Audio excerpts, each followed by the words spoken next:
నన్ను ఇక్కడికెందుకు పిలిచినట్టు? నేను నీతో ఒక ముఖ్యమైన విషయం మాట్లాడాలి. చెప్పు.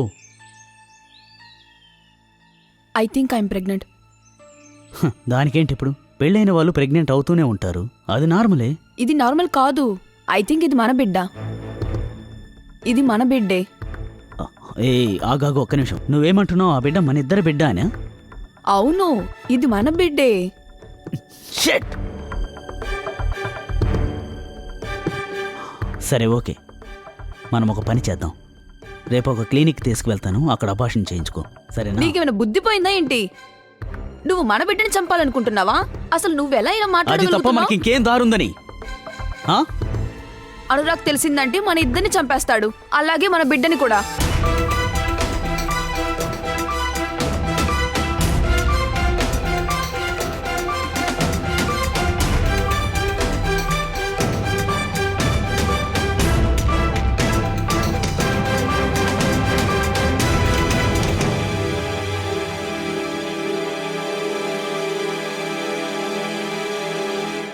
ఐ థింక్ మనం అతన్ని చంపేద్దాం. ఏంటి? అవును. నీకేమైనా పిచ్చి పట్టిందా? ఇంకేం చేయగలం? మన బిడ్డ కోసం అతన్ని చంపాల్సిందే, అదే సరే.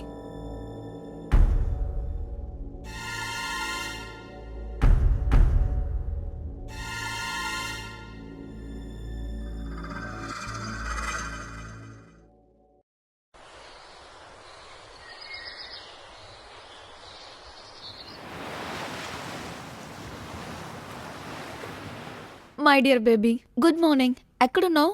Good morning darling. ఈ విషయం చెప్పడానికే కాల్ చేశాను. ఇవాళ నేను రాలేనే. ఏంటి రావా?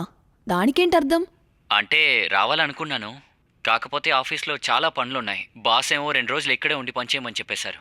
This is not fair Anurag. నెలల తరబడి నువ్వు ఇంటి వైపు కూడా రావడం లేదు, మళ్ళీ ఇప్పుడు కూడా రానంటున్నావు. నీకు భార్య మీద శ్రద్ధే లేదా? నువ్వు అసలు నాకు కాలే చేయకు.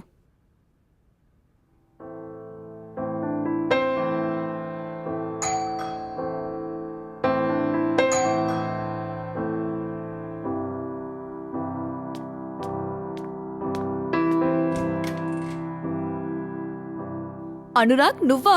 రాననే కదా చెప్పావు, ఇప్పుడెలా వచ్చావు? డార్లింగ్, నీకు సర్ప్రైజ్ ఇచ్చానే. ఇదిగో నీ ఫేస్ మీద ఈ ఆనందం చూడ్డానికి.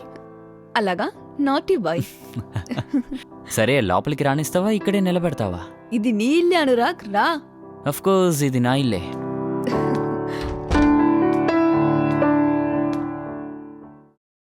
సుహానా ఒంటరితనం తనని బాధపట్టింది. కాని అనురాగ్ వయసులో ఉన్న అందమైన భార్యని వదిలేసి డబ్బులు సంపాదించే రేసులో పరిగెట్టాడు. నమస్కారం, నేను అజయ్ యాదవ్. క్రైమ్ సిరీస్లోని ఈ కొత్త ఎపిసోడ్కి మీ అందరినీ ఆహ్వానిస్తున్నాను.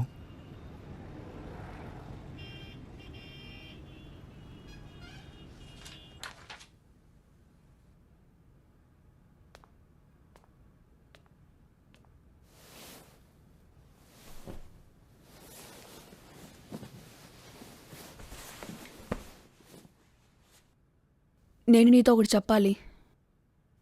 చెప్పు. ఇప్పుడు నువ్వు వచ్చేసావు కదా, ఒక నెలంతా నువ్వు ఇక్కడే ఉండు.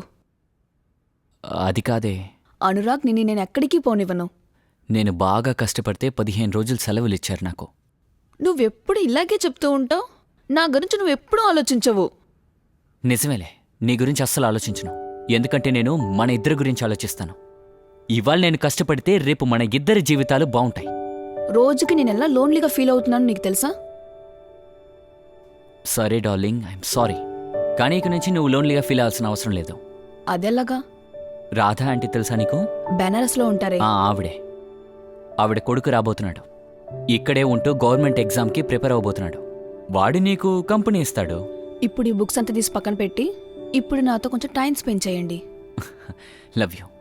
పడుకోండి, నాకు నిద్ర వస్తుంది. Good night.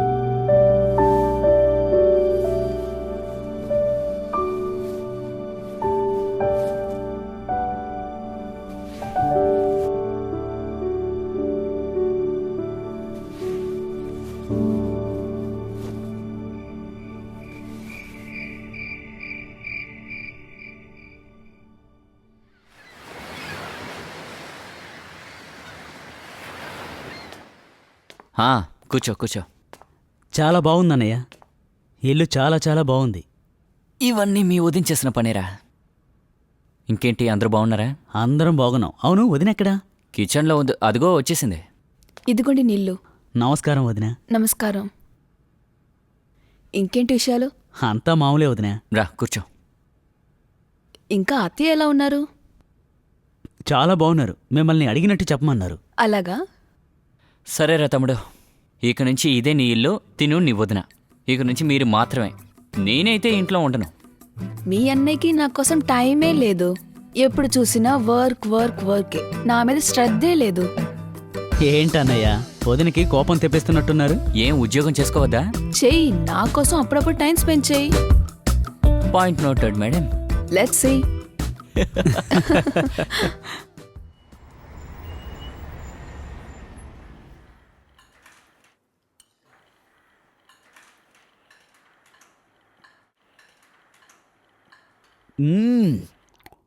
అనయ్య, మీరు నిజంగా చాలా లక్కీ. ఎందుకురా? మీకు బాగా వంట చేసి పెట్టే భార్య దొరికిందన్నయ్య. అది నిజమే. నేను ఈ విషయాన్ని ఖచ్చితంగా ఒప్పుకుంటానురా. ఇదిగో చపాతీ వేసుకో. అయ్యో తిను, వదినా, తిను. వద్దు వద్దు, ఇప్పటికే చాలా ఎక్కువైంది. తిను, నీకేం కాదులే.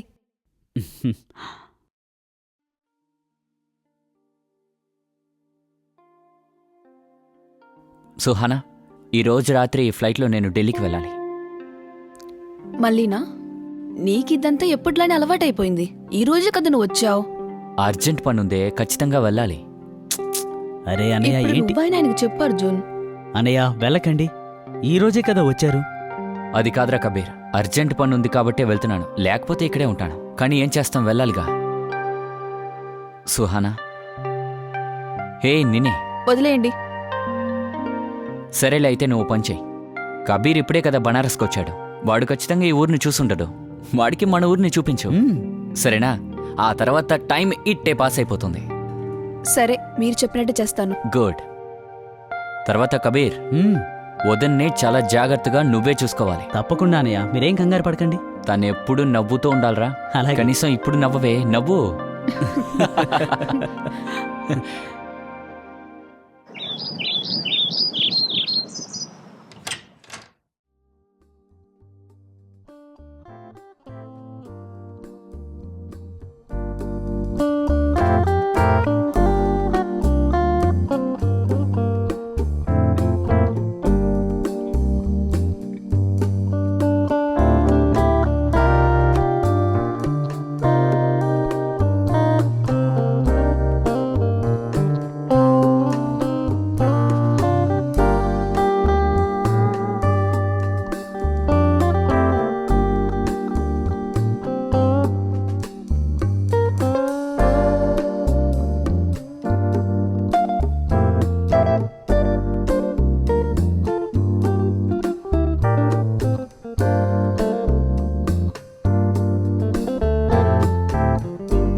యాక్చువల్గా కబీర్ సుహానా జీవితంలోకి ఒక ఫ్రెండ్ లాగా ఎంటర్ అయ్యాడు. ఇద్దరు కూడా చాలా దగ్గర అయ్యారు.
సారీ. ఇట్స్ ఓకే, తీసుకో కాఫీ.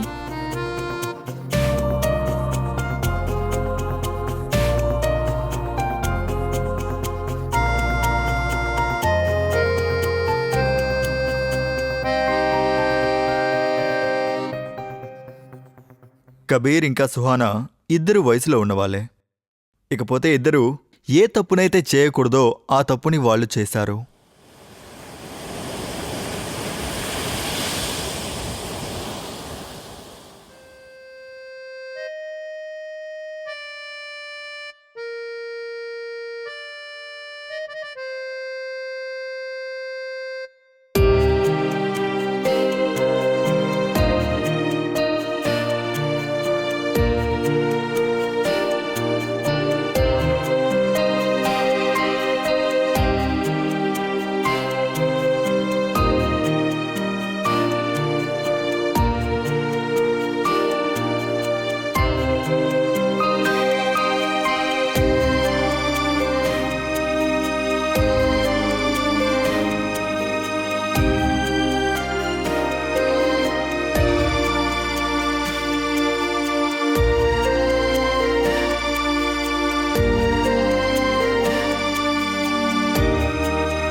కొన్ని నెలల తర్వాత సుహానా కబీర్కి ఒక విషయాన్ని చెప్పడానికి టెర్రస్ మీదకి తీసుకువెళ్ళింది.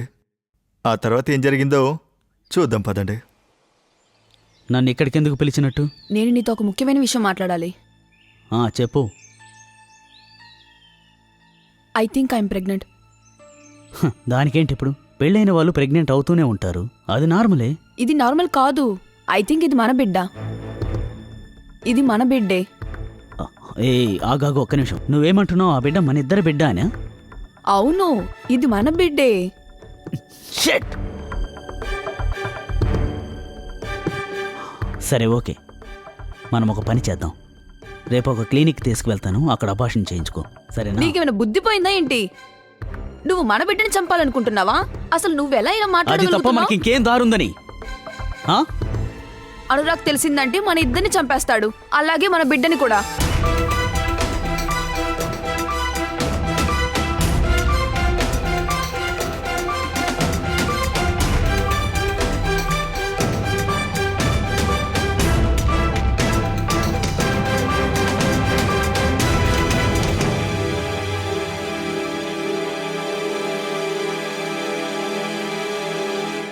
ఐ థింక్ మనం అతన్ని చంపేద్దాం. ఏంటి? అవును. నీకేమైనా పిచ్చి పట్టిందా? ఇంకేం చేయగలం? మన బిడ్డ కోసం అతన్ని చంపాల్సిందే, అదే సరి.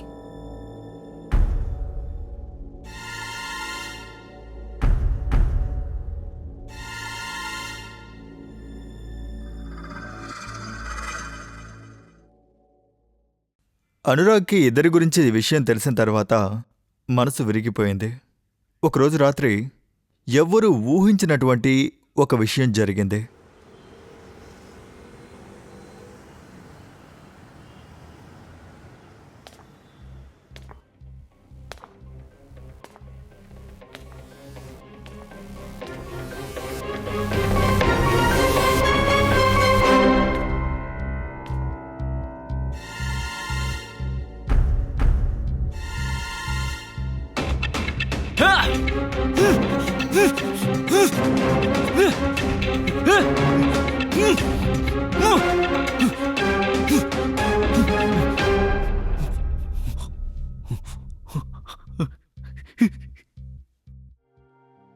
ఒకవేళ తప్పు సుహానదైతే అనురాగ్ కూడా నేరస్తుడే. కొత్తగా పెళ్ళైన భార్యని ఇంట్లో వదిలి నెలల పాటు బయట పనిచేశారు. అతనికి పనే ముఖ్యమనుకుని వెళ్ళిపోయారు. సరే అయితే నెక్స్ట్ ఎపిసోడ్లో ఒక కొత్త కథతో మళ్ళీ కలుద్దాం. అంతవరకు జాగ్రత్తగా ఉండండి, కుటుంబంతో సంతోషంగా నవ్వుతూ ఉండండి.